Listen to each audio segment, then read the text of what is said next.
Welcome to Let's Talk Sport with Jamie Davies, Conor Porter and Luke Tanner, and we are bringing you a Merseyside derby preview, which is, well, you know, every Merseyside derby is exciting, but when this is involving Liverpool having to go to Goodison to fight for those maximum points and win their first ever Premier League title, you know, a lot is on the line. And Luke Tanner, it's one of those games where I know Everton are playing abysmal under Marco Silva. Like, I was just looking at some of the results. They've only won twice in the last 7 games, I think, in all competitions. and this includes a defeat to Millwall in the FA Cup, which was hilarious. I watched that game, actually. It was good. It was good. It was a last-minute winner as well. I loved that game. Made it even sweeter.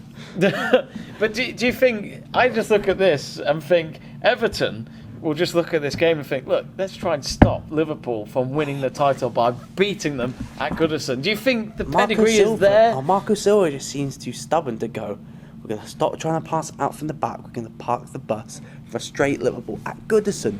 At Goodison, especially the way that Everton are playing, because obviously Everton thought Marco Silva coming in, the big investment, they're going to try and push into that top 6. But mate, some of the recruitment over the past couple of years has been awful.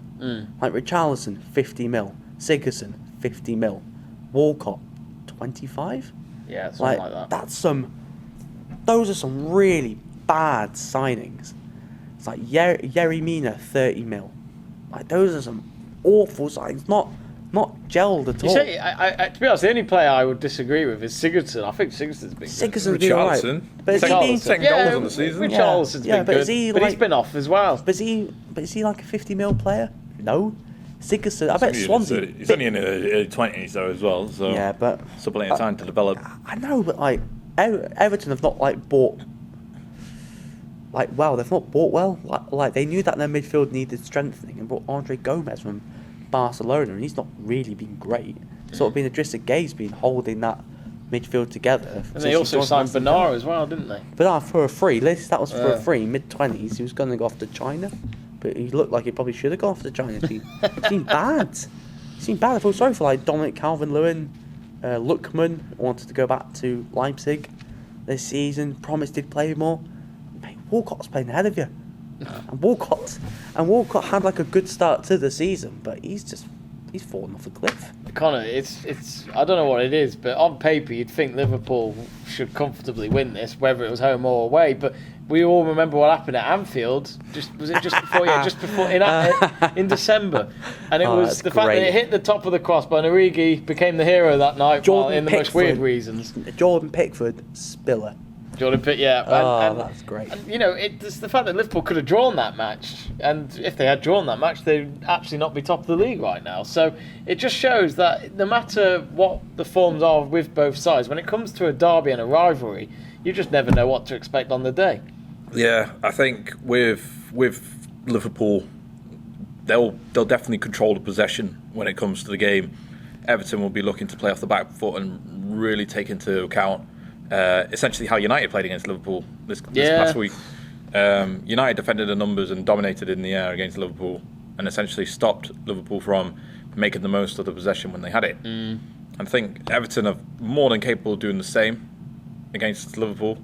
They showed it through the vast majority of the game at Anfield earlier on in the season, keeping them out 0-0 until what was a defensive error allowed Origi to become a cult hero in a sense, because, you know, sometimes cult heroes don't need to do that much afterwards, but, you know, and that's the case with Origi. But yeah, Everton as well.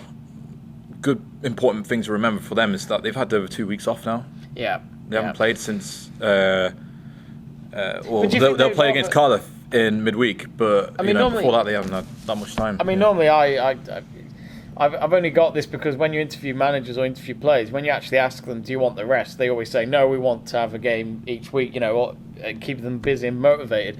But I think maybe I can agree with the fact that Everton needed to hit the reset button. That's it. And I think the 2 weeks probably might have been quite helpful for them, for Marco Silva to sit down and think, right, where's it going wrong? And then the players can discuss what they need to improve on. So who knows? That might be where they can say, instead of that, today is the first day of your new life. It could be for them. Today is the first day of your new life. It could be for them. Today is the first day of your new life. It could be for them. Today is the first day of your new life. It could be for them. Today is the first day of your new season. The good thing as well for Everton is that they've had over 2 weeks off now. The good thing as well for Everton is that Zuma's returning from his ban.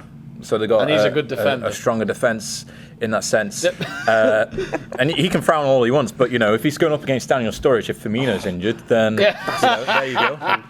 There you go. There's the face palm. Was useless at Old Trafford. Oh, he was so bad. He had one shot, and that was it. There's the face palm when you needed it. There it comes.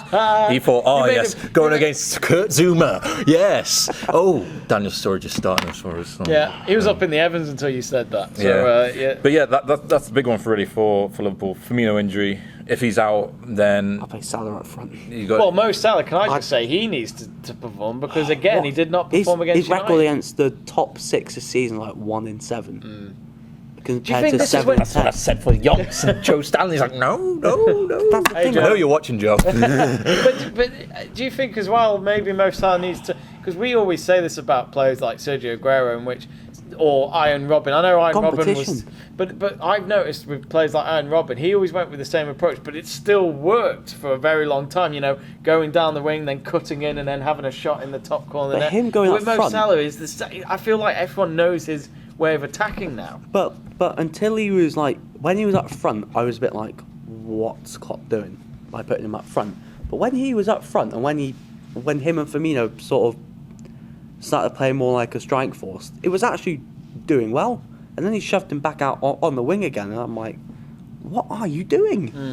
What are you doing? I think he did that because Shaqiri lost form and thought, well, you're going on the bench for a bit. Salah, you're going back out on the right wing again. And it sort of was like, it's dysfunctional, really. But I think that's lack of competition.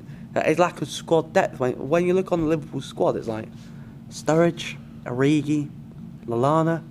It's like those players are sold in the summer because they're not good enough anymore. They're like Liverpool has outgrown them. Like where we want to go, I don't want to be seeing Adam Lallana getting brought off the bench. I know we just said about Everton, the rest is probably going to do them good and help them reset. But I think as well, this is a perfect time for Liverpool to play against Everton to pick up some points. Yeah. Because they haven't really had a good run of form recently. I think it's like three draws in the last 4 games. It's like 4 draws in the 5 games. The West Ham drawed, Leicester City draw, and then the draw of the weekend against United. So they need to pick up a win, and going up against a side like Everton, who are still struggling despite the 2 weeks off, it's a perfect time for them to do it. And we can talk about the defensive frailties that Everton have, and Zuma returning to the frame will help them boost that.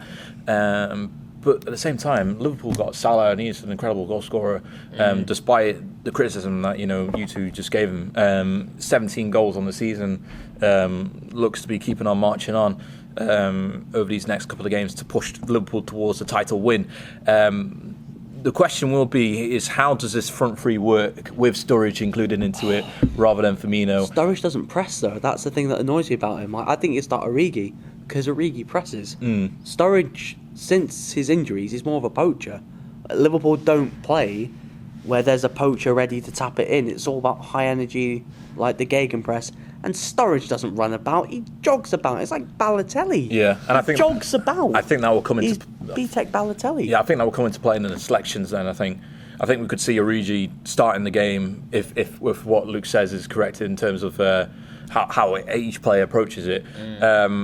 And I think therefore Liverpool really we shouldn't really see Liverpool change that much because I think.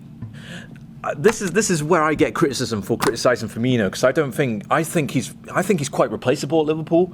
I know a lot of Liverpool fans love him, and I respect that. And they say, he starts the press and whatnot and things like that. But if it's just as simple job as chasing down a player and causing them to go under brief pressure, I think that's an easy replacement for Liverpool. And let me just finish the point, and I'll go on to it. The fact that he doesn't score that often, I think, as well, just comes into the play of it. He's more of an assist machine, isn't he? Yeah, he had really, a great scoring season last season. Scored 27 in all comps, but this season he's not done well. He's only and a lot of Liverpool fans are giving me flack on Twitter and Facebook for that kind of. There he is. That's what he looks like. There he is. Here I'm here. They see my face. I got my face. It's a wanted poster in Liverpool. I saw it the other day. But yeah, that's You're why only worth £5. Oh my God. I can't believe that. All I'd right. have given you £4.50, but all right. That's why I don't think Liverpool will struggle in this game despite the absence of Firmino, because I think they've already got a player in the squad to fill in that role, and by Luke's description of it, it's Origi. So. It's funny because I remember not long ago when Coutinho was a Liverpool player. It doesn't feel that long ago really, but people would actually debate that Firmino was more replaceable. That's who they than needed Coutinho. against United. They needed Coutinho. They needed Coutinho to Yeah. really push the team over the Navigator edge. was left on the bench. Yeah. I know. We only quickly mentioned it, but Coutinho's not having a great time at Barca, is he? Especially because Valverde signed a new deal. Is he on? Has he been playing more on the? So he's Considering- started He's been playing more on the bench? wing. He's been playing don't more on the wing when he's played. He's not played in the midfield three. I think he's doing fine. Okay, fair enough. I was going to say if he is, then he can go back. but- Considering he's winning trophies and league trophies there, I think he's yeah, doing fine. and he's playing with Suarez again, so it's not too bad, is it? And a person called Messi, who is he? Don't know goat. who he is. I don't know. He leaves a bit of a mess around there. Yeah. Absolute goat. Lionel, hello. The goat. Oh dear. Anyway, let's get to a conclusion here. Luke, your prediction. 2-0 Liverpool. Okay. Can't see Everton scoring. Who's going to score those 2 goals, or who will score at least 1 each? Salah will probably score 1. Then Van Dijk. Van Dijk. Yeah. I thought Van Dijk was your best player on Sunday, actually. It's not been double pass this season. Yeah. Absolute beast. Well, I was hoping we'd do that with Lukaku, but he's got no As pace. if. Is he out of Van Dijk's pocket yet?